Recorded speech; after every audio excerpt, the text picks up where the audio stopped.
How's everyone doing tonight, my non-existent viewers? This is Turtle Tuesday, and I am, let's take a look here.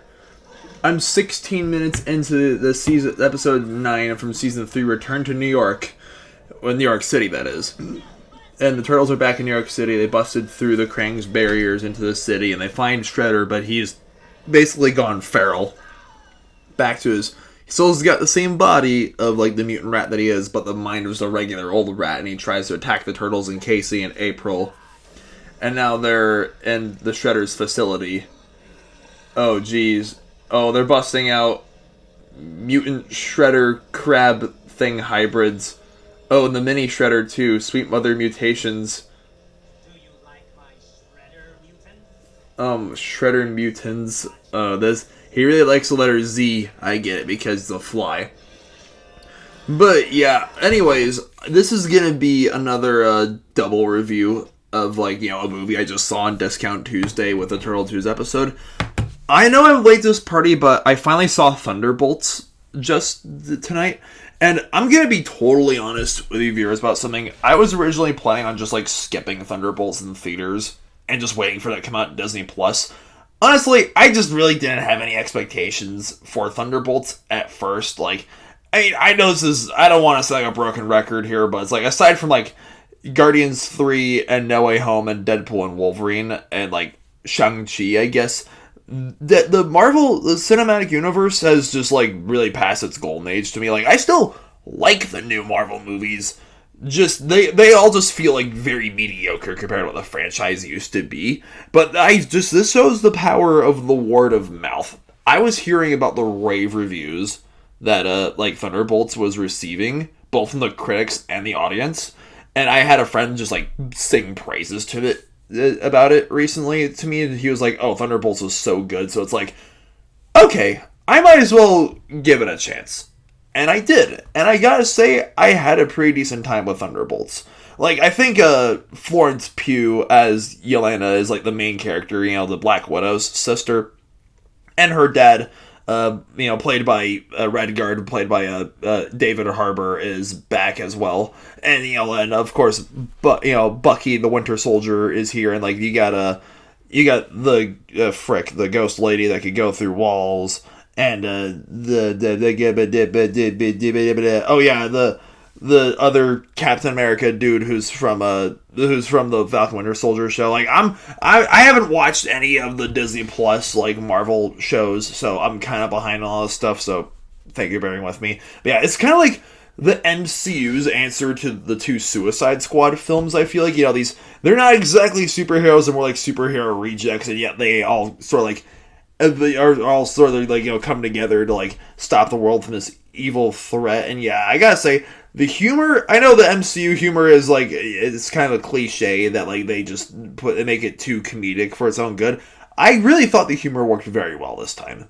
Like, I was laughing quite a bit. And David Harbour, like, stole the show in every scene he was in as, you know, as Yelena's dad and all the other, and, like, everyone, there's a lot of really interesting themes that I think this film plays on that have been played on before in MCU films.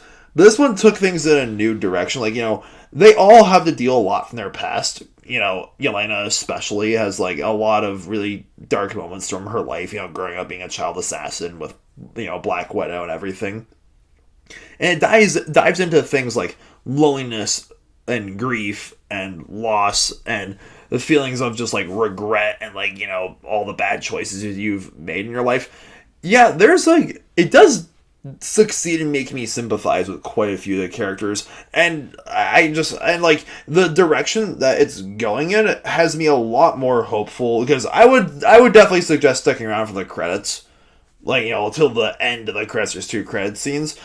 It has me a lot more hopeful for the future of the franchise. We'll see how things play out, I guess. You know, I mean, it's like a big, I'm giving it a 7 out of 9 stars. It's a really likable film. Alright, I'm 7 minutes and 35 seconds into the episode 10, Serpent Hunt, when Mikey eats snake scales on the floor thinking that they're chips, right? And there turns out to be Karai's snake scales from mutant form. And we're back with Zek and Mr. S, who these two are going to turn into Bebop and Rocksteady at some point, from what I've been told. And they're on the hunt for Karai, just like the Turtles are, and just how Shredder is sending out Fishface and Razor out to find them, and like Razor and Zever keep failing Shredder, and it's like, oh, like, you better find her, like, I'm gonna turn you two over to Tiger Claw, because Tiger Claw's getting bored. I am getting the hint at, 1987, wait, hold on, I gotta rewind this, but I gotta rewind this part for a little bit. Okay, so, this Karai alone, not these freaks again. Nice outfit. 1987 called It Wants Its Jumpsuit Back. Oh, that's gotta be an original, like Ninja Turtles reference from the 1987 cartoon. That's gotta be a reference. Oh, and of course Zek is dancing his way. But yeah, like I said, I am kind of like a little wondering if there's ever gonna be like I've been speculating this since like season 1, if like Razor, who used to be Dog Pound, and like Zever, or maybe even Tiger Claw at this point, are going to turn over a new leaf and realize that we're just working for Shredder just because we're afraid of him. And maybe we'll get to see a redemption arc. Ooh! Yeah, Karai's back. Yeah, Karai, wait for us for a second. But, yeah, I mean, I don't think Karai is going back to being evil anymore. Well, we'll see. I think so. Oh, he just... Zek just did a Michael Jackson impression. Very nice. Alright, so I'm at the part when Leo calms down Karai and gets her to be like, hey, we gotta, come back with us, and she's like, no, too dangerous, with the hiss at the end. Then Zever and Razor come in to take her away. So we got Turtles, Razor, and Zever, and then we got soon-to-be Bebop and Rocksteady. They've got 3 different, teams going on, I guess. I know that, Zek and the Russian guy want to, they want to make a deal with, oh wait, I gotta rewind this part. Man, poor Razor and Fishface can just never see eye to eye. Hold on, let me just, Alright, so Zek's jumping off the building. Wee-hoo, hee-hee-hee. Take her to Master Shredder. It's like, wait, why do you get to take her to Master Shredder? Because you are too big and bony to ride this. You're too big and bony to ride this bike? Oh, get your claws off me. Oh man, of course they had to argue over this. And Zex takes the motorcycle away. Oh man.